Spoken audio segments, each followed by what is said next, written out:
Hello everyone and welcome to my channel. This time let's see how to paint this beautiful autumn landscape painting in watercolors. As always, I have some easy to follow instructions for you, so do stay with me till the end and watch the full demo.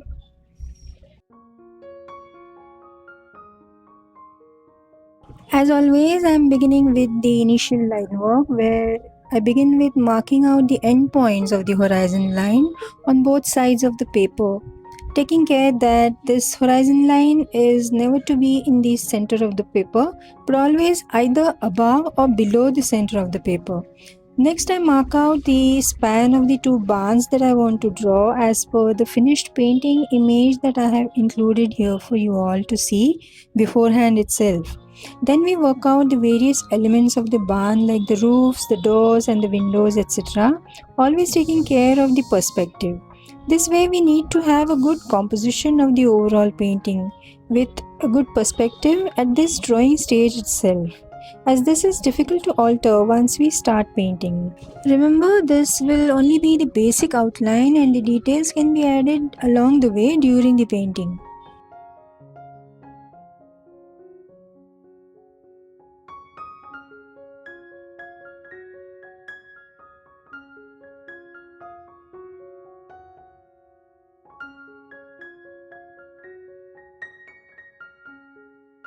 Next, we wet the surface of the paper where the background tree foliage will be with the help of a larger brush loaded with water.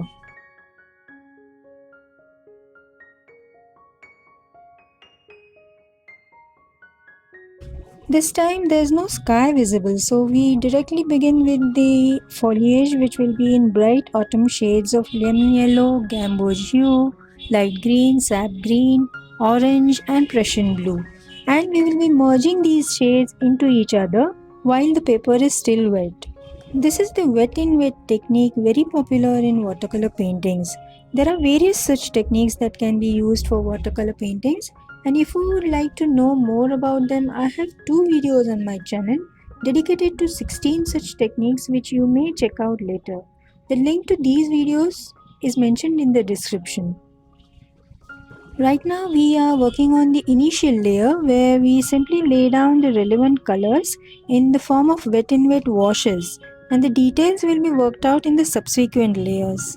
Here I am softening the edges as I intend to have a softer look at the periphery. This is not compulsory, of course. If you prefer working up to the edge of the paper, you can go ahead and do that as well. I am simply adding more and more color here while the paper is still wet.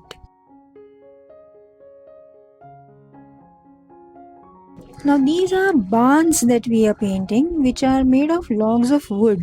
So for the front wooden walls, I am using light watery shades of raw sienna and raw umber to indicate just a few lines to indicate the wooden logs. From this point onwards, we will have to take into consideration the direction of the light source, so that all surfaces facing the light will have to be in lighter values and those against the light will be in darker values. In this case, the light source is from the left, so we will be painting accordingly.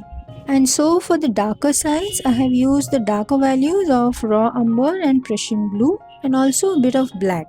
For the front bushes, I am using lemon yellow, gamboge hue, light green, orange, sap green and Prussian blue, and merging the colors with each other just like we did for the tree foliage, but with directly darker colors this time.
For the roofs, I'm using vermilion hue and Indian red, and I'm leaving some streaks of paper white itself to indicate the light on the roof.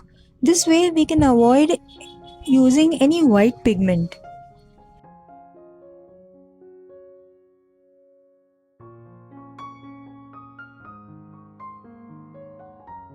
For the undersides and edges of the roof, I am using raw umber, Prussian blue, and a bit of black.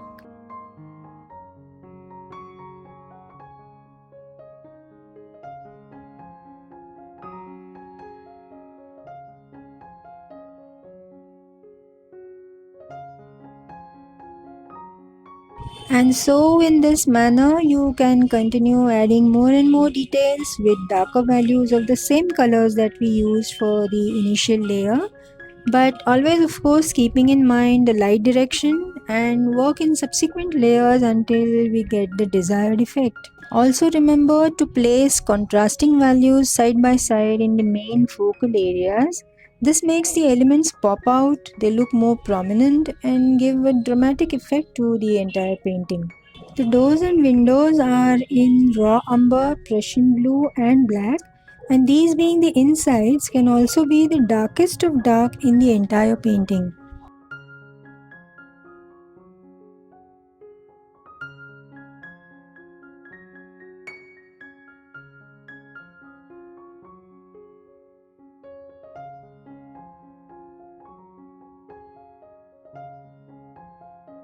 So let's continue in this manner, adding more and more details until we get the desired effect.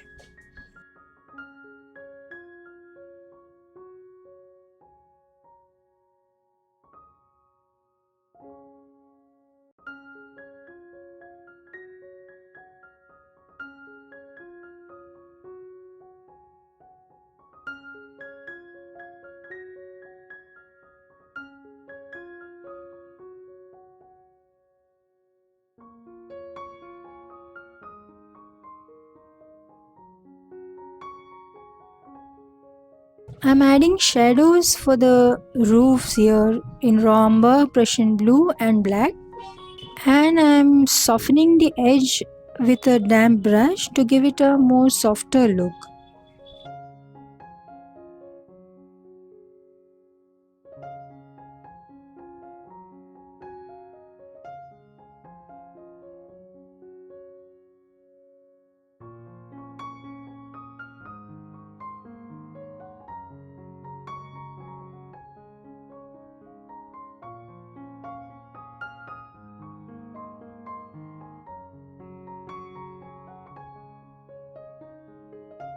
Now I'm developing the tree foliage more and more, basically using the scumbling technique, where we dab various shades into each other to get a leafy effect.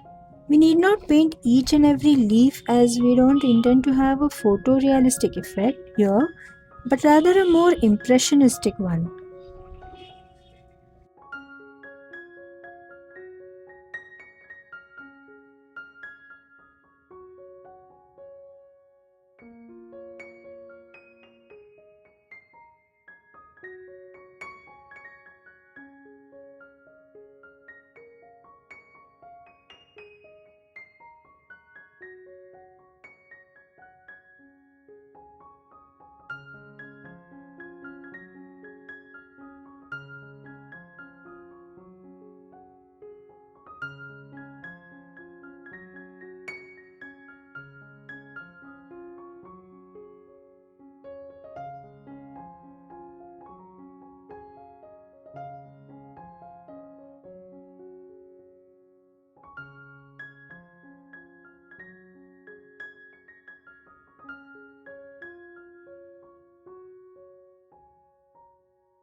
For the tree trunks and branches, I'm using raw umber, Prussian blue and black, where the lower trunks can have a light and shade effect, but the upper thinner branches can be done in fully darker value. I added some accents on the roof as I wanted to make it look brighter. Watercolors always look light after drying, and so we need to work over them again and again at times. I'm continuing developing the tree foliages as before. And since the barn houses are in lighter values comparatively, I'm adding darker ones surrounding them so as to make them pop out.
Some grass can be indicated with quick slanting strokes. These need not be all over, but maybe only intermittently popping out from the bushes.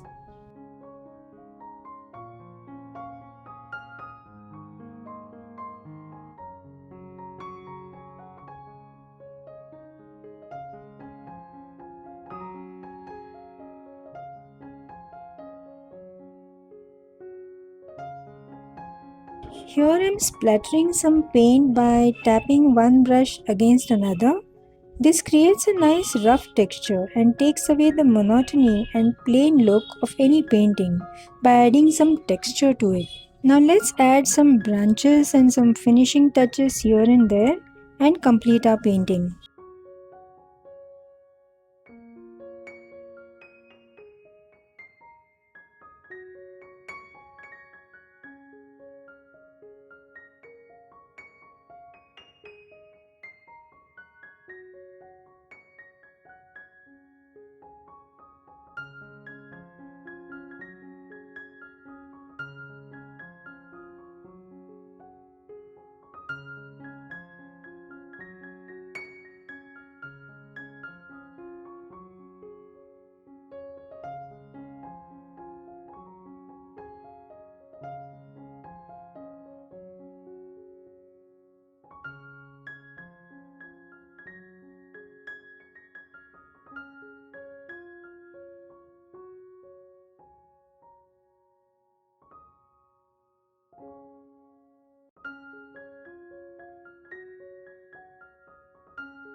And that's it.